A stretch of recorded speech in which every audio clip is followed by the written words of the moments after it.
No importa lo que te detenga, despierta tus sentidos con la fuerza del tigre y el poder de hierbas aromáticas legendarias. Tiger Balm actúa rápido para calmar, revitalizar y restaurar. Siéntete mejor y vuelve a disfrutar la vida con Tiger Balm. Ser podcast.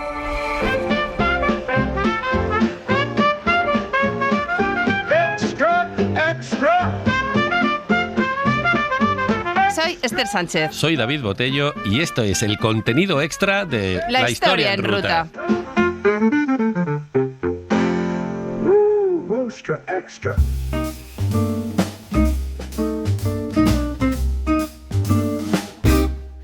Extra, extra. En el contenido extra de La historia en ruta tenemos una sorpresa muy especial. Está con nosotros Elisa Delibes, que es, si no recuerdo mal, la hija del medio de Miguel Delibes y sí que es la protagonista de los últimos años de la vida de su padre, la que le acompañó durante casi 20 años al final de su vida. Uy, creo que más. Ahora nos cuenta un poco más. Elisa, ¿cómo estás? Muy buenas, Elisa, ¿cómo estás? ¿Qué tal? Muy bien. Mira, fueron 59 años. Yo viví con mi padre desde que nací hasta que él se murió. Ah, O sea, que fueron 59 toda años. la vida. Hombre, los últimos había que acompañarle más porque en los 12 últimos estuvo bastante enfermo. Claro. Y bueno, fue duro para él y para mí. Bueno, ¿y cómo era tener un padre como Miguel Delibes? Claro, Más allá del escritor, ¿no? ¿Y cómo era Miguel Delibes en casa?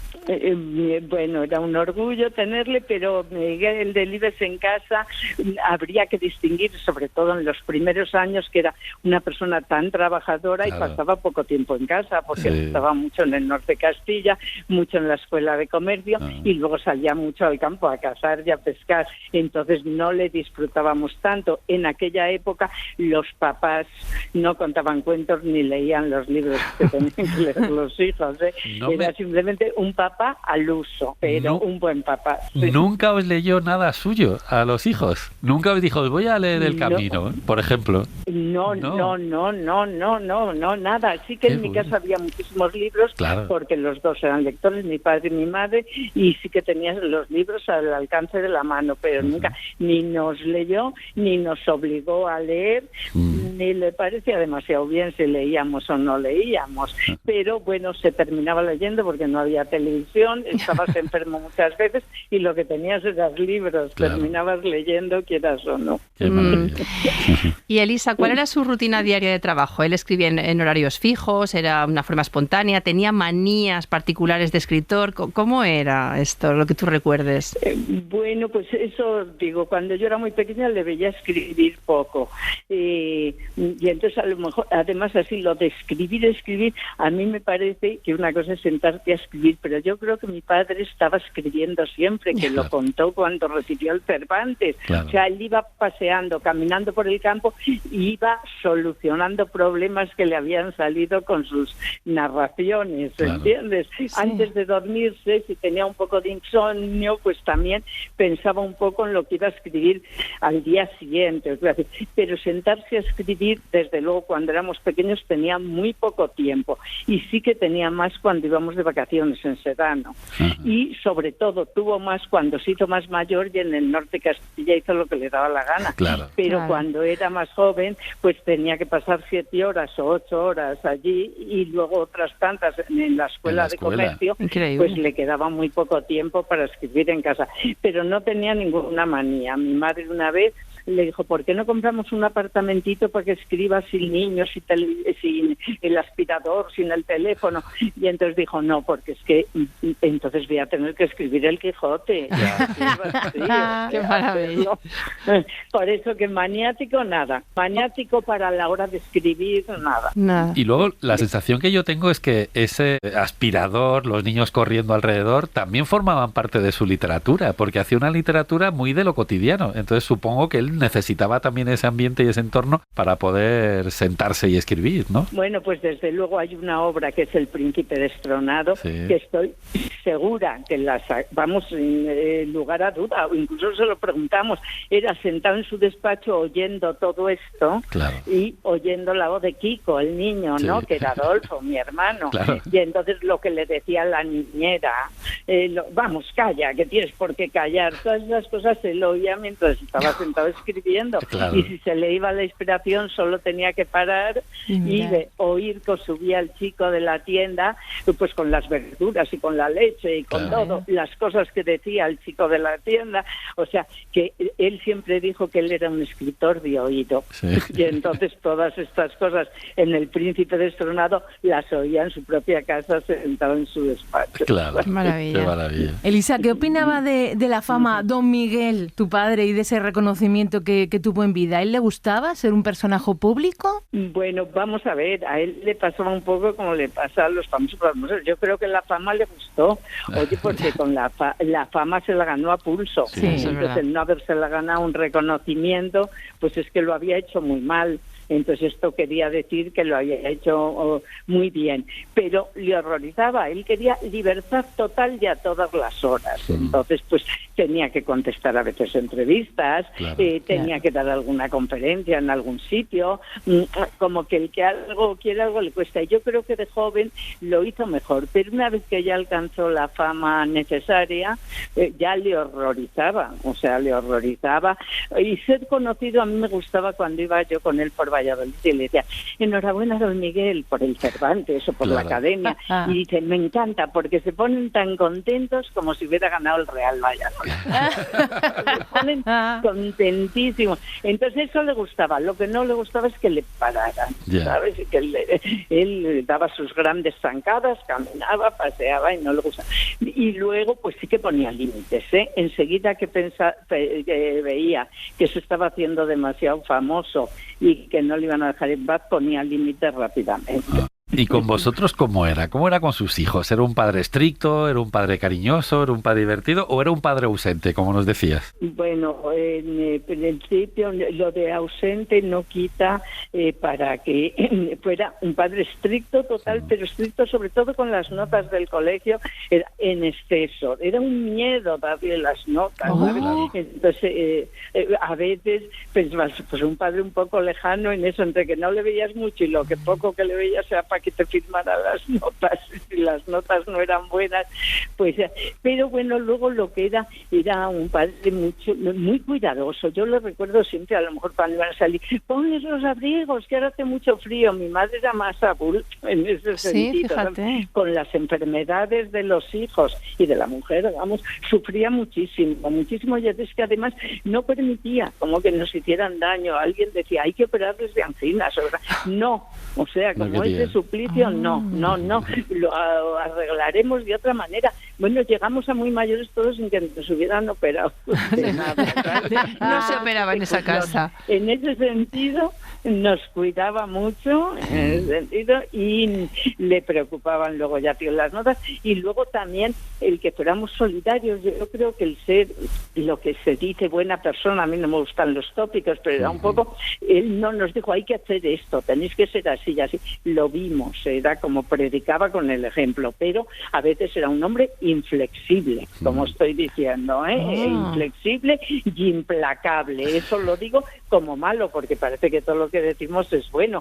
Era muy trabajador, era muy solitario, tenía muchísimo sentido del humor, pero para cosas era implacable. ¿Cómo era este sentido del humor? Porque es verdad que en sus novelas destila un poco todo esto que dices, ¿no? Destila esa, no sé si la inflexibilidad, pero sí esos valores tan castellanos, ¿no? Que supo transmitir, por lo menos a los lectores, pero también destila mucho sentido del humor, ¿no? ¿Os reíais en casa? Sí, para mí era la característica principal de mi padre, sin lugar a duda, y la de mi madre también. También, ¿no? Entonces, yo pienso que sí que era un sentido del humor un poquito más inteligente. Oye, no, es que me da vergüenza decir así inteligente, como que éramos los mejores, claro. No, pero era por lo menos muy nuestro.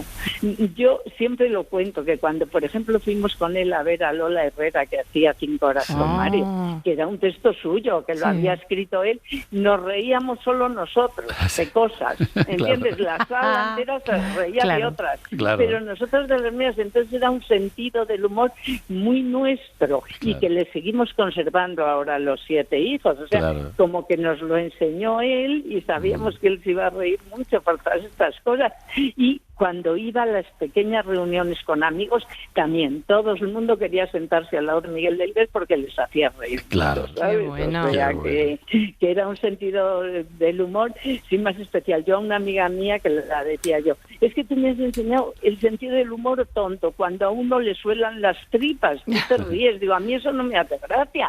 Digo, a mí me hacen gracia otras cosas.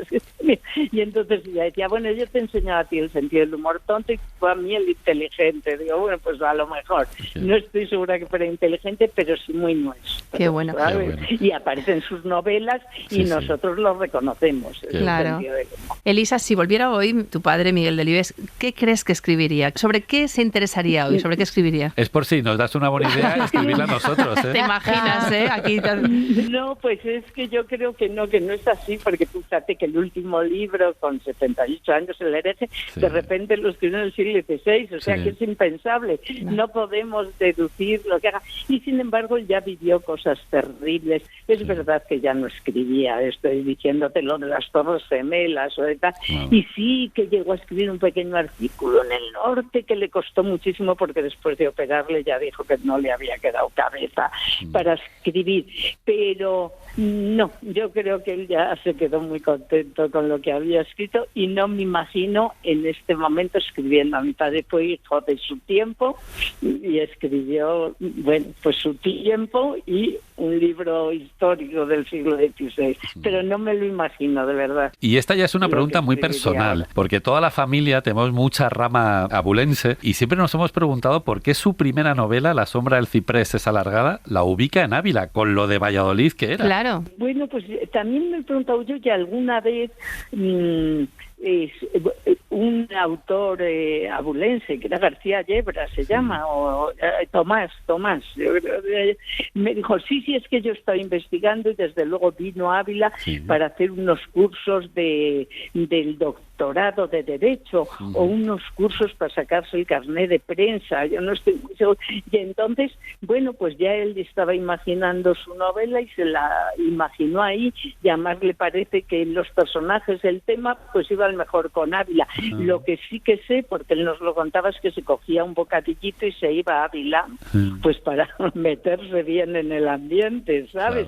Pero claro, yo ahí no había nacido y a él ya sabes que es una obra que no le gustaba mucho y no hablaba mucho de ellos. Sí, y esto no lo le gustaba mucho. Pero si fue la que le consagró y fue su primera novela, que esto es maravilloso. No, eso la agradecía que le diera, porque si no llega a ser porque hubiera ganado, que bueno, se hubiera quedado finalista también, pero no hubiera continuado por la literatura, entonces se lo agradezco muchísimo, pero él dice que la primera parte todavía tiene un pase, decía, la primera parte en Ávila, pero dice, pero ya la de Providencia, él no tiene un pase, o sea, que a él no le gustaba ni esa ni aún es de día. Nada, que eran dos novelas urbanas las dos y no le gustaban. Que no le gustaron. No. Ay, qué bueno. No, qué y entonces no hablábamos mucho de eso, entonces no te lo sé decir, pero para mi gusto es lo más logrado casi, las descripciones de Ávila y todo esto. Se las agradecemos profundamente.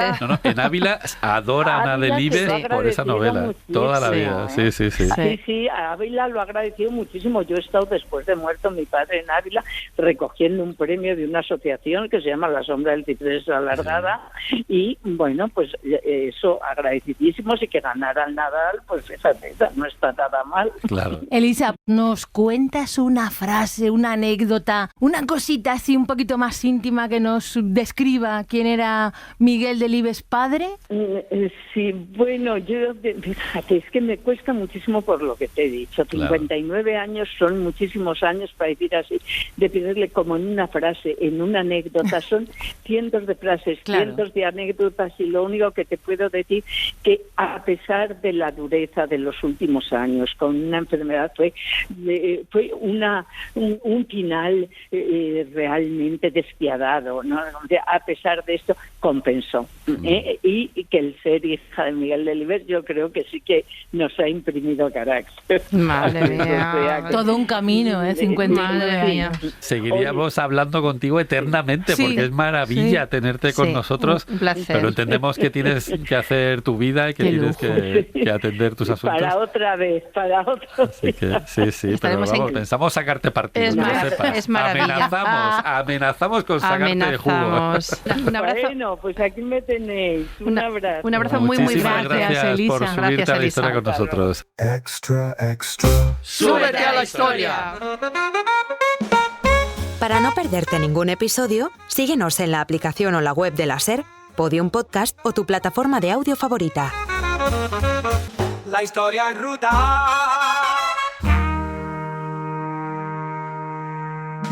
No importa lo que te detenga, despierta tus sentidos con la fuerza del tigre y el poder de hierbas aromáticas legendarias. Tiger Balm actúa rápido para calmar, revitalizar y restaurar. Siéntete mejor y vuelve a disfrutar la vida con Tiger Balm.